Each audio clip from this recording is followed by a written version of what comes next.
नमस्कार दोस्तों, RO test series 2023 के इस वीडियो में एक बार फिर से आप सभी का हार्दिक स्वागत है। अब तक हमने इस टेस्ट सीरीज के कुल 56 टेस्ट को कंप्लीट कर लिए हैं।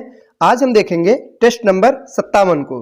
और आज के इस टेस्ट में हमने जीएस के उन महत्वपूर्ण प्रश्नों को शामिल किया है जिनके परीक्षा में पूछे जाने की पूरी संभावना है। तो आइए शुरुआत करते हैं दोस्तों पहले प्रश्न से। और पहला प्रश्न है कि सूची 1 को सूची 2 से सुमेलित कीजिए तथा कूट से सही उत्तर का चयन कीजिए। तो पहली सूची में स्मारक का नाम है और दूसरी सूची में उसके निर्माता का नाम दिया गया है। तो आइए देखते हैं।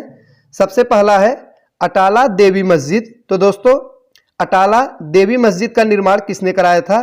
तो इसका सही जवाब होगा इब्राहिम शाह सरकी।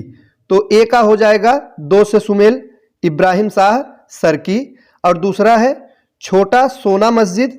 तो दोस्तों यह वली मोहम्मद ने बनवाया था। इसका निर्माण किसने कराया था? वली मोहम्मद। तो बी का 4 हो जाएगा। और तीसरा है यानी सी है कदम रसूल। तो इसका निर्माण किसने कराया था दोस्तों? तो नुसरत शाह ने कराया था। तो इसका सही जवाब होगा सी का 1 हो जाएगा। तो सी का 1 हो जाएगा। और अगला है यानी कि डी है अदीना मस्जिद पांडुआ। तो दोस्तों इसका निर्माण सिकंदर शाह ने कराया था। तो डी का 3 हो जाएगा। अगला प्रश्न है भारत के संविधान के अनुच्छेद 300 के अनुसार भारत की सरकार का कानूनी नाम क्या है? तो दोस्तों अनुच्छेद 300 के अनुसार भारत की सरकार का कानूनी नाम क्या है? तो ऑप्शन ए है द यूनियन गवर्नमेंट, बी है the union of India, C India या डी भारत। तो इसका सही जवाब होगा ऑप्शन नंबर बी यानी कि द यूनियन ऑफ इंडिया। तो अनुच्छेद 300 के अनुसार जो भारत की सरकार का कानूनी नाम है वो है द यूनियन ऑफ इंडिया। अगला प्रश्न है निम्नलिखित में से कौन सा अनुच्छेद भारत के राष्ट्रपति द्वारा वित्त आयोग की नियुक्ति से संबंधित है? तो वित्त आयोग का गठन यह किस अनुच्छेद में है दोस्तों? तो सही जवाब होगा ऑप्शन नंबर सी 280। अनुच्छेद 280 में भारत के राष्ट्रपति द्वारा वित्त आयोग की नियुक्ति से संबंधित यह अनुच्छेद है। और वित्त आयोग यह एक संवैधानिक निकाय है और जिसका गठन राष्ट्रपति द्वारा हर 5वें वर्ष या फिर आवश्यकता अनुसार उससे पहले भी किया जाता है। और दोस्तों वित्त आयोग में एक अध्यक्ष और 4 अन्य सदस्य होते हैं। इसे भी याद रखिएगा, एक अध्यक्ष होते हैं और 4 अन्य सदस्य होते हैं और इन सबकी नियुक्ति राष्ट्रपति द्वारा की जाती है। अगला प्रश्न है अफ्रीका में विक्टोरिया झील के संदर्भ में निम्नलिखित में से कौन सा कथन सही है? तो विक्टोरिया झील से संबंधित 2 कथन दिया गया है। आइए देखते हैं। पहला कथन है यह झील 4 देशों से घिरी हुई है। दोस्तों ये कथन गलत हो जाएगा। जो अफ्रीका में विक्टोरिया झील है यह अफ्रीका महाद्वीप की सबसे बड़ी झील है। पहले तो ये जान लीजिए अफ्रीका महाद्वीप की सबसे बड़ी झील है विक्टोरिया झील। और यह जो है यह 3 देशों से घिरी हुई है। 4 जो दिया गया दोस्तों ये गलत हो जाएगा। 3 देशों से घिरी हुई है जिनमें केन्या, तंजानिया और युगांडा देश है। तो पहला तो कथन गलत है। अब आइए देखते हैं दूसरा कथन क्या कह रहा है कि यह अफ्रीकी भ्रंश घाटी में स्थित है। तो दोस्तों ये कथन सही है। जो विक्टोरिया झील है यह अफ्रीकी भ्रंश घाटी में स्थित है। तो आइए देखते हैं इसका सही उत्तर क्या होगा। तो सही जवाब होगा ऑप्शन नंबर बी यानी कि केवल दूसरा जो कथन दिया गया है वह सही है।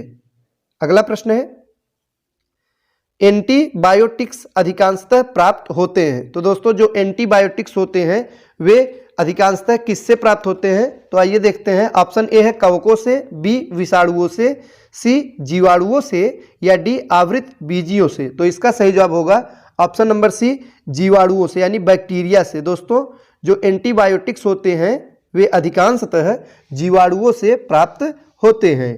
दोस्तों अलेक्जेंडर फ्लेमिंग ने पहली बार एंटीबायोटिक्स पेनिसिलिन की खोज किया था। तो पहली प्राकृतिक एंटीबायोटिक्स जो पेनिसिलिन की खोज किया था दोस्तों परीक्षा में पूछा जाता है। तो पेनिसिलिन की खोज किसने किया था? अलेक्जेंडर फ्लेमिंग ने। अलेक्जेंडर फ्लेमिंग ने पेनिसिलिन की खोज किया था। अगला प्रश्न है केंद्रीय औषधि एवं सगंध पौधा संस्थान निम्नलिखित में से किस स्थान पर स्थित है? तो यूपी स्पेशल से यह प्रश्न पूछा गया है। तो दोस्तों केंद्रीय औषधि एवं सगंध पौधा संस्थान यह उत्तर प्रदेश में किस स्थान पर है? तो यह लखनऊ में है। सही जवाब होगा option number A Lucknow. Uttar Pradesh की राजधानी लखनऊ में यह संस्थान स्थित है। और दोस्तों यह संस्थान औषधि पौधों के क्षेत्र में शोध, विकास एवं प्रचार प्रसार का कार्य करता है। आगे है, इंडोनेशिया के संदर्भ में निम्नलिखित में से कौन सा कथन सही है? तो आइए देखते हैं, इंडोनेशिया से संबंधित दो कथन दिया गया है, इसमें से कौन सा कथन सही है? तो पहला कथन है इसमें 15,000 से अधिक द्वीप शामिल है। तो इंडोनेशिया में 15,000 से अधिक द्वीप शामिल है। तो दोस्तों ये कथन बिल्कुल सही है, पहला कथन सही है। तो इंडोनेशिया में 15,000 से अधिक द्वीप शामिल हैं। और जो दूसरा कथन दिया गया है वो है कि इसमें 150 यानी 150 से अधिक सक्रिय ज्वालामुखी है। तो दोस्तों यह जो दूसरा कथन दिया गया है यह गलत है। इंडोनेशिया में कुल लगभग 100 से अधिक सक्रिय ज्वालामुखी है, 100 के लगभग सक्रिय ज्वालामुखी है। तो 150 जो दिया गया है यह गलत हो जाएगा। तो आइए देखते हैं इस प्रश्न का सही जवाब क्या होगा। तो इस प्रश्न का सही जवाब होगा ऑप्शन नंबर ए, यानी कि केवल एक, पहला जो कथन है वो बिल्कुल सही है। आगे है, कोलेस्ट्रॉल निम्नलिखित में से क्या है? तो दोस्तों कोलेस्ट्रॉल क्या है? Option A steroid, B vitamin, C उत्प्रेरक या डी कीटनाशक। तो इसका सही जवाब हो जाएगा option number A steroid. Cholesterol steroid है। आगे है, भारत में राष्ट्रीय उद्यानों एवं वन्य जीव अभयारण्यों के संदर्भ में निम्नलिखित कथनों में से कौन सा सही है? पहला कथन है राष्ट्रीय उद्यानों की सबसे अधिक संख्या मध्य प्रदेश में है। तो दोस्तों ये कथन बिल्कुल सही है, भारत में जो राष्ट्रीय उद्यानों की संख्या है वो सर्वाधिक मध्य प्रदेश में है। और दूसरा कथन है वन्य जीव अभयारण्यों की सबसे अधिक संख्या यह अंडमान एवं निकोबार द्वीप समूह में है। तो दोस्तों कथन जो दूसरा दिया गया है वो भी बिल्कुल सही है। तो इस प्रश्न का सही जवाब क्या होगा? तो इसका सही जवाब होगा ऑप्शन नंबर सी, यानी कि कथन 1 और 2 दोनों कथन बिल्कुल सही है। दोस्तों भारत में जो राष्ट्रीय उद्यान है वे सर्वाधिक मध्य प्रदेश में है और यहाँ कुल 12 राष्ट्रीय उद्यान है, इसे भी याद रखिएगा। मध्य प्रदेश में कुल 12 राष्ट्रीय उद्यान है। जबकि अगर पूछा जाए वन्य जीव अभयारण्य के बारे में तो अंडमान निकोबार द्वीप समूह में सर्वाधिक वन्य जीव अभयारण्य की संख्या है। और कुल कितने वन्य जीव अभयारण्य है दोस्तों? तो 96 है, 96 वन्य जीव अभयारण्य ये अंडमान निकोबार द्वीप समूह में है। तो इस प्रश्न का सही जवाब होगा, दोनों कथन बिल्कुल सही हैं। अगला प्रश्न है, पॉलीथीन बनाने में निम्नलिखित में से किस गैस का उपयोग होता है? महत्वपूर्ण प्रश्न है दोस्तों। तो पॉलीथीन बनाने में किस गैस का उपयोग होता है? सही जवाब हो जाएगा ethylene, option number A ethylene. Polythene बनाने में एथिलीन का उपयोग होता है। अगला प्रश्न है, सूची 1 को सूची 2 से सुमेलित कीजिए। तो दोस्तों एक तरफ दिया गया न्यूनतम आयु अर्हता, दूसरी तरफ है पद। तो किस पद के लिए और कितनी न्यूनतम आयु आवश्यक होती है, इससे संबंधित प्रश्न पूछा गया है। आइए देखते हैं। पहला प्रश्न है दोस्तों कि 21 वर्ष। तो यह किस पद के लिए न्यूनतम आयु होता है? तो दोस्तों पंचायत सदस्य के लिए, जो पंचायत सदस्य बनने की न्यूनतम आयु सीमा निर्धारित की गई है वो है 21 वर्ष। तो ए का 2 हो जाएगा। दूसरा दिया गया दोस्तों 25 वर्ष। तो 25 वर्ष यह किसके लिए निर्धारित है? राज्य विधानसभा सदस्य के लिए निर्धारित है। तो बी का हो जाएगा 3 से, विधानसभा सदस्य के लिए 25 वर्ष निर्धारित है। और सी है 30 वर्ष, तो यह विधान परिषद सदस्य के लिए है। तो सी का 4 हो जाएगा। और डी है 35 वर्ष। तो दोस्तों भारत के राष्ट्रपति बनने के लिए जो न्यूनतम आयु सीमा रखी गई है वो है 35 वर्ष। तो डी का 1 हो जाएगा। तो इस प्रश्न का सही जवाब क्या होगा दोस्तों? तो इसका सही जवाब होगा ऑप्शन नंबर ए।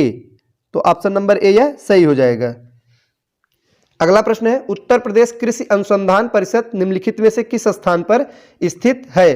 तो दोस्तों यह लखनऊ में स्थित है। उत्तर प्रदेश कृषि अनुसंधान परिषद यह लखनऊ में स्थित है। और इसकी स्थापना अगर पूछी जाएगी तो दोस्तों याद रखिएगा 1989 में इसकी स्थापना की गई थी। तो कब की गई थी?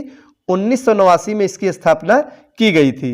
और भारतीय गन्ना अनुसंधान संस्थान भी लखनऊ में स्थित है। तो अगला प्रश्न है, यूरोप में राइन नदी के संदर्भ में निम्नलिखित में से कौन सा कथन सही है? तो दोस्तों राइन नदी यह जो कि यूरोप में है, इसके संदर्भ में 2 कथन दिया गया है। आइए देखते हैं कौन सा कथन सही है, कौन सा गलत है। तो कथन 1 है राइन नदी उत्तरी जर्मनी की औद्योगिक गतिविधियों के लिए एक महत्वपूर्ण मार्ग है। तो दोस्तों यह बिल्कुल सही है। जो राइन नदी है यह उत्तरी जर्मनी की औद्योगिक गतिविधियों के लिए महत्वपूर्ण मार्ग है। और दूसरा कथन है रॉटरडैम का बंदरगाह राइन नदी के मुहाने पर स्थित है। तो दोस्तों जो दूसरा कथन दिया गया यह भी बिल्कुल सही है। तो इसका सही जवाब क्या हो जाएगा? सही जवाब होगा ऑप्शन नंबर सी, यानी कि कथन 1 और 2 दोनों कथन बिल्कुल सही है। अगला प्रश्न है निम्नलिखित में से दिल्ली सल्तनत के किस सुल्तान के शासनकाल में शाही महलों में हिंदू देवी देवताओं की पूजा होती थी? महत्वपूर्ण प्रश्न है दोस्तों। तो किस सुल्तान के शासनकाल में शाही महलों में हिंदू देवी देवताओं की पूजा होती थी? तो इसका सही जवाब हो जाएगा ऑप्शन नंबर सी, यानी कि नासिरुद्दीन खुसरो शाह, इसके शासनकाल में हिंदू देवी देवताओं की पूजा होती थी। और दोस्तों यह कौन है? तो यह खिलजी वंश का अंतिम शासक था। तो नासिरुद्दीन खुसरो शाह यह खिलजी वंश का अंतिम शासक था और इसके शासनकाल में शाही महलों में हिंदू देवी देवताओं की पूजा होती थी। और दोस्तों ये जो नासिरुद्दीन खुसरो शाह है ये परिवर्तित मुसलमान था, यानी कि पहले यह हिंदू था, बाद में इसने धर्म परिवर्तन करके मुसलमान यह बना था। तो अगला प्रश्न है निम्नलिखित में से किस सुल्तान ने साम्राज्य की सीमाओं की सुरक्षा हेतु एक विशेष सेना को नियुक्त किया था? तो किसने एक विशेष सेना को नियुक्त किया था साम्राज्य की सीमाओं की सुरक्षा के लिए? तो सही जवाब होगा option number D, Alauddin Khilji ने। तो इस प्रश्न का सही जवाब क्या हो जाएगा दोस्तों? अलाउद्दीन खिलजी। तो दोस्तों ये थे आज के महत्वपूर्ण प्रश्न। वीडियो अच्छा लगा हो तो लाइक करें, चैनल को सब्सक्राइब करें। मिलते हैं अगले वीडियो में कुछ नए प्रश्नों के साथ। तब तक के लिए नमस्कार।